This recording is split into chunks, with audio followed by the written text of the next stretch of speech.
Teman-teman, hari ini kita akan bahas tentang blockchain lagi, tentunya tentang smart contract, masih membahas tentang bahasa pemrograman Solidity. Namun untuk kesempatan kali ini kita akan bahas tentang contoh pengaplikasian dari e-voting, ya, e-voting dengan blockchain Ethereum, tentunya dengan menggunakan smart contract. Nah, e-voting ini konsepnya secara sederhana akan saya jabarkan pada sebuah Draw.io ini, ya. Jadi teman-teman misalnya kita memiliki dua orang kandidat ya. Di sini ada kandidatnya namanya Ipung dan Imam gitu ya. Jadi kandidat ini mereka ingin mengikuti sebuah proposal ya, proposal memenangkan sebuah misalnya pemilihan pemilu gitu ya. Contohnya seperti itu. Jadi ada dua kandidat di sini. Nanti orang-orang memilih dan suara terbanyak akan menjadi pemenangnya gitu ya. Jadi kalau di e-voting ini kira-kira bagaimana pengaplikasiannya dengan Solidity ataupun smart contract bagaimana? Nah, sebetulnya di Remix itu sudah disediakan satu smart contract yang memang ditujukan untuk contohnya adalah Ballot gitu ya. Ballot itu contohnya pengaplikasian dari e-voting. Oke, kita balik lagi ke gambar ini. Jadi, seorang kandidat ini dia memiliki nama ya. Tentunya ada nama kandidat, kemudian jumlah yang memilih dia itu berapa orang gitu ya. Misalnya kita mulai dari 00 gitu ya. Misalnya nanti ada pemilihan dari 10 peserta, misalnya kandidat ke satu, kandidat kedua itu kan nanti jumlahnya akan berbeda-beda. Nah, yang paling banyak itu berarti dia yang menang. Jadi dia punya nama dan jumlah yang memilih. Lalu dalam sebuah sistem e-voting ini di blockchain kita harus memiliki satu orang ya, satu orang dengan address Ethereum-nya itu sebagai pengawas ataupun ketua pemilu. Jadi si pengawas ini memang punya mandatori khusus untuk menambahkan siapa saja yang berhak melakukan voting kepada dua kandidat ini. Jadi nanti ada ketua pengawas ya atau pengawas pemilu ini dia nambahin address A, address B, address C. Misalnya nih saya contohkan ada tiga address. Tiga address dari si Ethereum. Ya, dia tujuannya menambahkan. Jadi kalau dia sudah ditambahkan oleh pengawas, maka tiga orang ini dengan akun Ethereum-nya dia bisa melakukan voting. Apakah memilih kandidat ke satu ataupun kandidat kedua. Nah, nanti di voting ini, teman-teman, nanti memilihnya itu kandidat pertama itu dimulai dari 0 ya. Jadi ketika dia memilih 0, berarti dia memilih kandidat pertama. Dan ketika dia memilih satu, voting ke satu, berarti dia nomor urut satu gitu ya. Jadi dia kandidat kedua. Jadi kenapa ada 0 dan 1? Karena di smart contract nanti kita pakai membacanya pakai array gitu ya. Karena array kan dimulai dari indeks ke 0 dan 1. Karena kandidatnya ada dua, berarti ada 0, 1 ya. Ingat ya, indeks dari array itu dimulai dari 0 dan 1. Nah, untuk akun Ethereum yang tidak ditambahkan oleh pemilu, ketua pemilu ataupun pengawas, maka dia tidak bisa melakukan voting ya, tidak bisa melakukan voting kepada kandidat ini.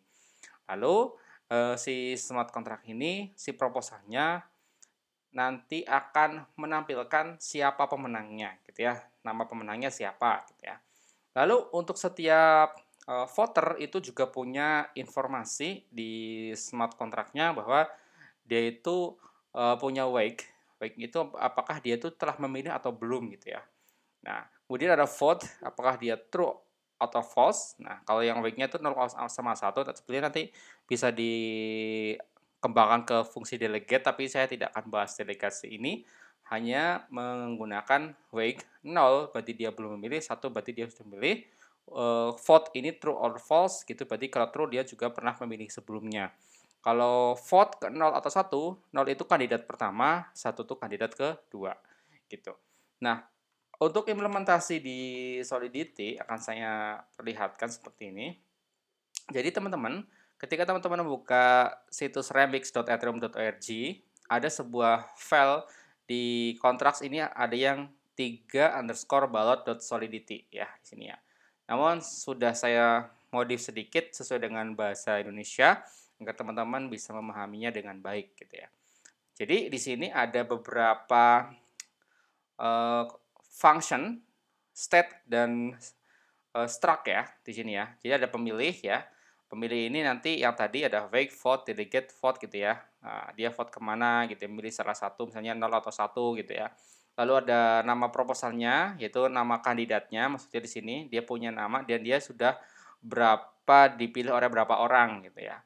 Lalu ada ketua pemilunya atau pengawasnya di sini, lalu saya juga ada mapping juga bahwa sebuah address itu nanti akan menjadi seorang footer gitu ya.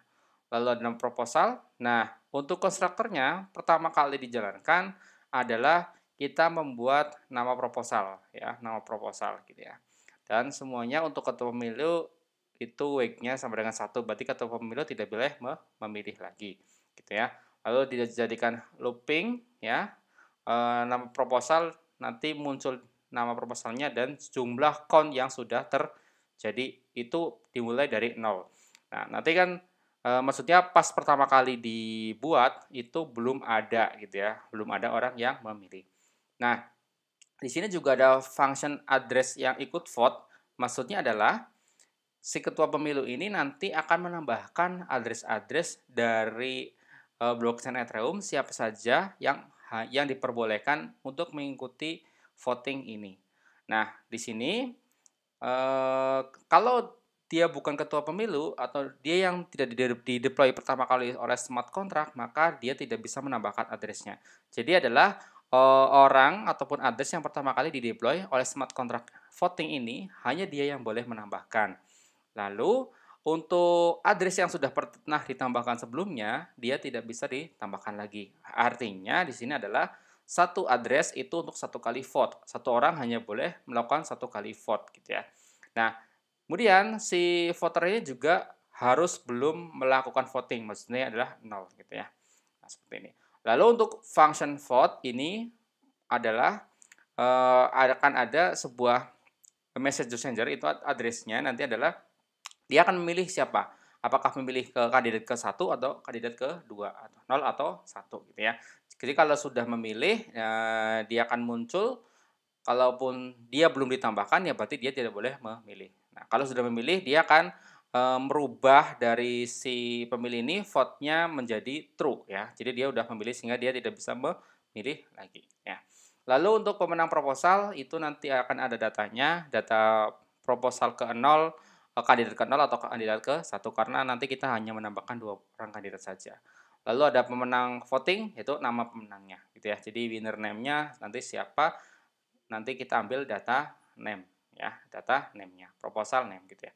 Oke, kemudian kita compile yang 3 balot ini. Saya sudah compile ya teman-teman di sini. Teman-teman kalau belum compile silakan compile saja. Di sini kalau sudah compile, maka kita akan masuk pada menu deploy and run transaction.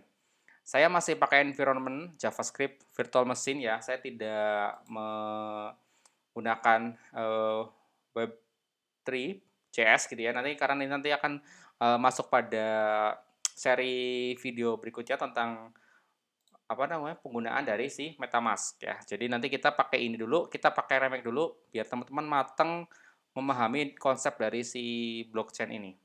Oke, yang pertama adalah kontrak ballot ini ya, yang ini saya akan deploy pada si ketua pemilunya atau pengawas pemilunya. Jadi saya akan ambil akun yang pertama, saya akan deploy di sini. Nah, karena kita membutuhkan konstruktor nama proposal, jadi saya akan masukkan nama kandidatnya ya.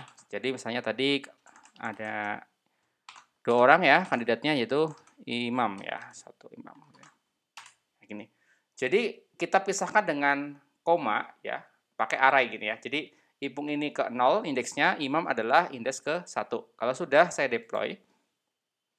Nah, ini berhasil ya teman-teman. Nah, ini udah ada gas ya, gas yang dikeluarkan ketika saya mendeploy smart contract kepada ketua pemilunya gitu ya. Jadi di sini sudah ada ballot. Nah, ini. Nah, langsung secara otomatis akan muncul beberapa menu nih ya. Ada menu address yang ikut vote, ada vote gitu ya, ada ketua pemilu. Nah, ada pemenang proposal, pemenang voting gitu ya. Kemudian data proposalnya apa, apakah nanti kandidat pertama dapat berapa poin, kandidat kedua dapat berapa poin dan sebagainya. Kemudian voter ini siapa, apakah dia itu telah memilih siapa, kemudian apakah dia memilih kembali atau tidak itu nanti muncul di sini. Yang pertama, kita cek dulu ketua pemilunya atau pengawas pemilunya. Kita cek. Nah, address-nya adalah 0x. Nah, ini terakhir kita BE DD C4. Kalau kita cek di sini sama ya di sini ya. Nah, BE EDD C4 berarti yang akun pertama kali di deploy adalah dia ketua pemilunya. Oke, sekarang kita sudah berada di akun ketua pemilu. Ketua pemilu kalau kita lihat di draw.io, dia bertugas untuk menambahkan orang-orang yang akan mengikuti voting ya. Jadi saya akan tambahkan 3 orang. Oke, misalnya saya tambahkan akun kedua, saya copy gini ya. Lalu saya masukkan ke sini. Saya paste. Sudah, tapi teman-teman kita harus balik lagi ke akun pertama karena akun pertama adalah orang yang boleh menambahkan ya. Ini saya klik. Nah, di sini ini centang hijau berarti berhasil. Nah, kita coba gini ya, yang nomor 2 kita gini. Maka di sini akan muncul error. Nah, errornya adalah hanya ketua pemilu yang dapat memberikan akses gitu ya. Jadi ketika teman-teman ingin menambahkan siapa yang akan mengikuti voting, kalian harus memposisikan pada posisi ketua pemilu. Oke. Oke, kita sudah tambahkan. Lalu akun yang kedua, kita masuk pada akun kedua. Nah, dia sudah ditambahkan oleh ketua gitu ya. Jadi kita akan kedua, dia akan melakukan voting.